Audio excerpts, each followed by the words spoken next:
commentary on the Dallas Mavericks and Luka Doncic. Dallas has lost to the 4 of the top 7 or 8 teams in the league by a combined total of 12 points. They're still top 10 in offense, top 10 in defense. And their best player has not had a good shooting night until tonight.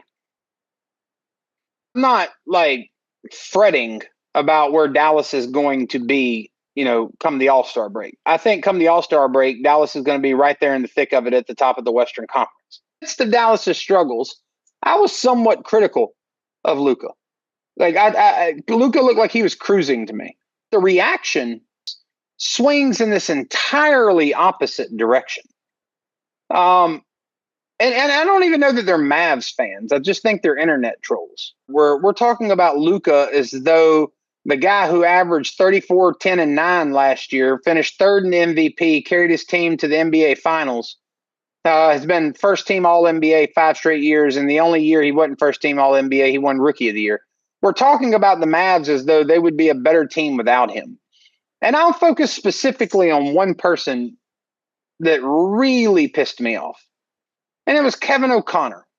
And the way Kevin O'Connor and his guests were talking about Luka was they were talking about him as though he was some fat, lazy slob who didn't even give a damn about basketball.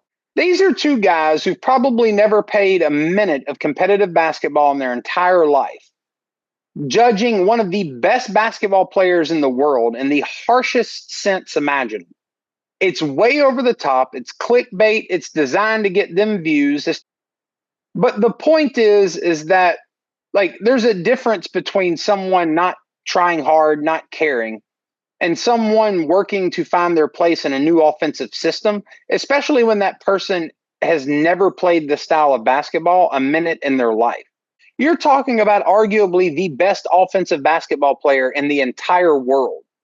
Do you think he just wakes out of bed and stumbles into that? Or do you think there was maybe some work that he had to put into that? The conversation about Luka, to me, stems from a point where we still have not reconciled how someone who looks the way he does, which is not traditional for a basketball player of his size, is so good. Plays the way he does. He doesn't play above the rim. He doesn't play super fast. You can excuse Jokic doing the same thing because Jokic is 7 feet tall, so we're just like, oh, he's that big. Luka doesn't fall into that category. And so we create this narrative with him that, oh, he's just holding himself back. He's great now, but we shift the conversation. We move the goalpost to say, oh, he'd be even better if he did X, Y, and Z, if he lost weight. This comes from a fact that we are uncomfortable admitting that someone who plays like Luka, who looks like Luka, and doesn't fit our predetermined narrative of what a great basketball player should look like, can be arguably one of the top 10 NBA player of all time. That is the trajectory he has right now. This is a man at 25, I believe, that averaged 34 points a game. The argument about him being smaller and faster versus bigger and stronger, Luka averaged 34, 9, and 9 last year. Those are historic numbers. The numbers tell you that it's a more potent style of basketball. But then you may say, well, but he's not playing winning basketball. He got to the finals. Boston Celtics are the best 3-point shooting team since the 2015 Golden State Warriors.